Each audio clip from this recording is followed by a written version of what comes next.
reimagine and sometimes even reinvent and to maintain a strong, vibrant community.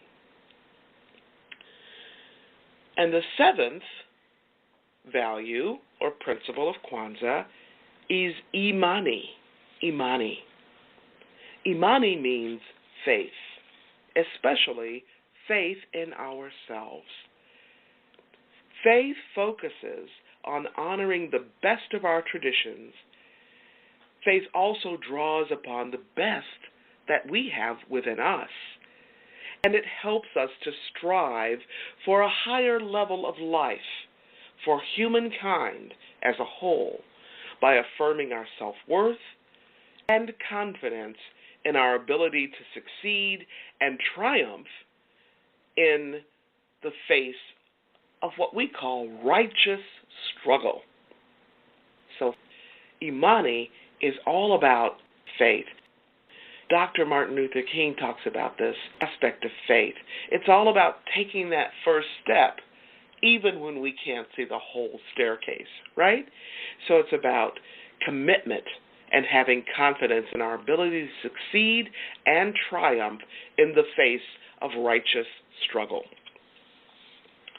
So the values and principles are about unity of family and community, self-determination with regard to the best interests of our family and community, about working together on behalf of community, society, and the world, and supporting each other so that we meet common needs through mutual support.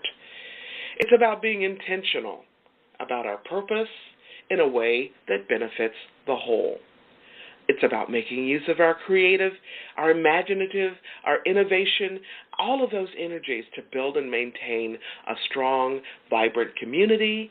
And finally, it's about faith in ourselves so that we strive for a higher level of life for the collective, for all of humanity, for all of humankind. Now, I love these principles. They actually remind me of the values I heard from my own parents and elders when I was growing up. And these values were actually poured into me, instilled in me as I was becoming a young woman. It's all about who I am. And it's the very heart of what I teach about and what I write about in my work in legacy living. So, I know, that's a lot, right?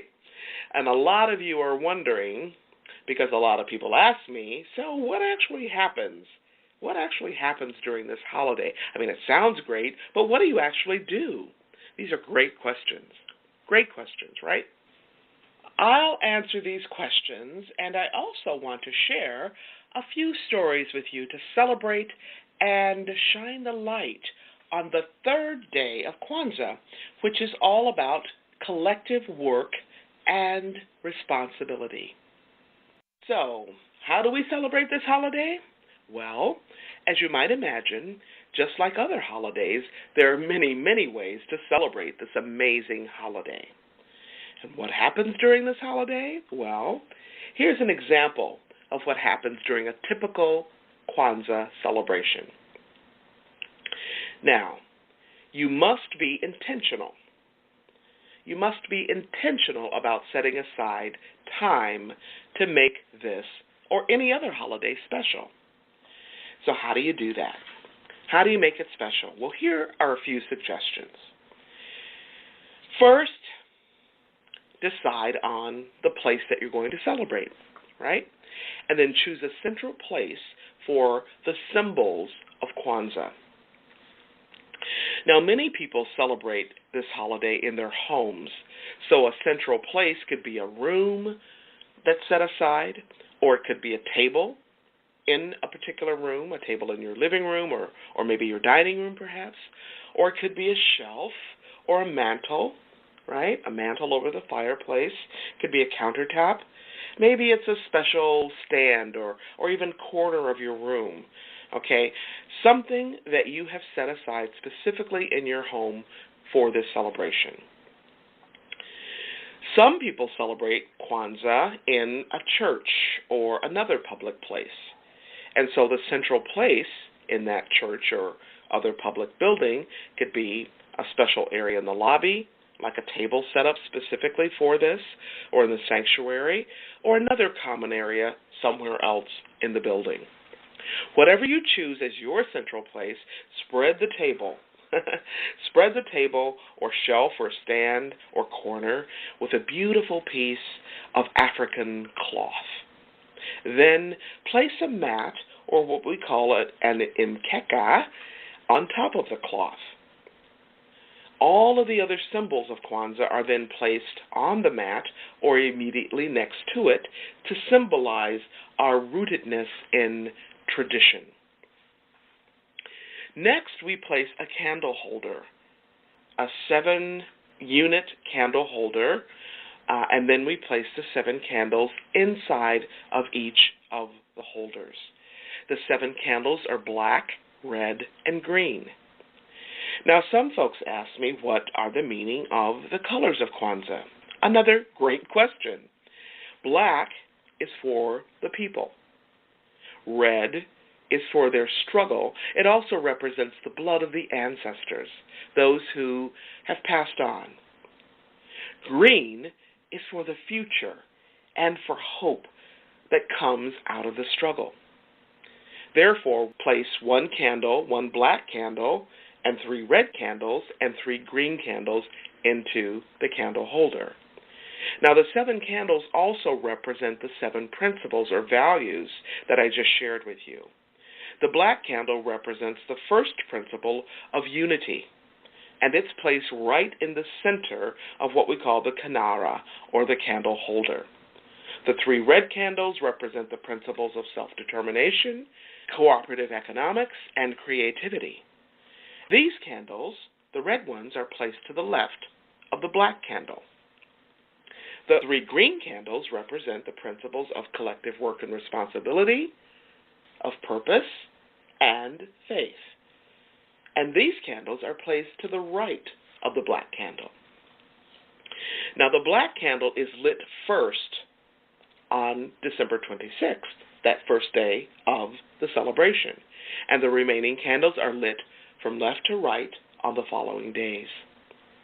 Now, this order of lighting the candles is to indicate that the people come first. The people come first, then the struggle, then the hope that comes from the struggle. Now, there are many, many other symbols used in the Kwanzaa celebration.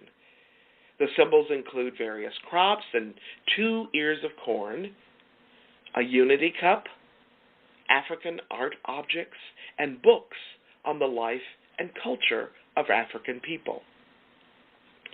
These symbols, all of these symbols, are placed on or next to the mat. The crops and the 2 ears of corn symbolize children. And it also symbolizes that all of the children of the community belong to all of us, right? These symbols also refer to parents, because in the African tradition, every adult is considered an immediate or a social parent. Now, the unity cup is used to pour libation in remembrance and honor of those who have gone before us, the ancestors, those men and women who have paved the way, who've paved the path which we walk on, those who have taught us the good and the beautiful in life. And the books, of course, symbolize our commitment to our heritage and the importance of learning. Now, during Kwanzaa, we celebrate many, many joyous, wonderful qualities. The most important one that we celebrate is love. Love. Love of family, love of community. We also celebrate the gifts that I just mentioned, and we greet each other in a very special way. We say, Habari Gani, Habari Gani, which means, what's the news? Or, sometimes we like to say, what's happening, right? So Habari Gani is the way that we greet people. Now, you can begin celebrating Kwanzaa this week along with millions of other folks if you choose to do that. Today, I'm lifting up and shining the light on the third day of Kwanzaa. The third day is the day to celebrate Ujima. Now remember, Ujima means working together, our collective work and our responsibility. Collective work and responsibility reminds us of our obligation to the past, present, and future. It also reminds us that we have a role to play, not only in the family, but also in the community, society, and the world. Now, earlier in the show, I mentioned my friend who just came back from Cameroon. My friend is the absolute queen. She's the absolute star queen of collective work and responsibility, not only here in our local community, but also in various parts of the world. So she was in Africa, in the country of Cameroon, for a couple of weeks with several other friends to give well over 1,000 personal hygiene kits to hundreds of girls and young women. Why? Because many of the girls miss school for 5 to 7 days each month during their menstrual cycle. They simply don't have access to personal hygiene products. The hygiene kits that my friend took to Cameroon are all hand-sewn, portable, discreet, and washable. Washable, can you imagine? So they're reused many, many times. The girls absolutely love these products. They have the hygiene products, and now they don't have to miss school for a whole week each month. How cool is that? Another example of Ujima, or collective work and responsibility, is a story about a remarkable woman named Sarah Farah. I had the good fortune to meet Sarah through a photographer and writer by the name of Joanne Petrina. A number of years ago, I was visiting one of our civic buildings in the city of Seattle. While I was there, I happened to notice an incredible display, wonderful photographs all around the building. And these amazing photos were taken by Petrina. She had apparently devoted several years to painstakingly document the deeply personal and very touching stories, or more accurately, I should say, very touching testimonies of individuals in a Seattle area neighborhood that was home to one of the largest immigrant and refugee communities in the United States. Now, as the heart of this community was being transformed, being altered by the construction of a massive public transit system, Joanne spoke with and captured the stories of her neighbors, these testimonies. All of her neighbors were first-generation immigrants. Now, Petrina decided to do this not only to honor their heritage and culture, to keep their heritage and culture alive, but also to raise awareness about their concerns and challenges and their hopes and dreams. Petrina met with and photographed a number of adults and youth, including Sarah Farah, formerly of Somalia, and now a resident and community leader in her neighborhood. Sarah told Joanne about her life-changing conversation with another Somalian woman who also lived in the heart of this urban U.S. neighborhood. In her own words, Sarah explained, "I decided to start my own business, so I took some college courses. On the day of the final exams, I walked out of the building and found an elderly Somalian lady who had seen me enter. She was waiting for me. I went to her, and she began to cry.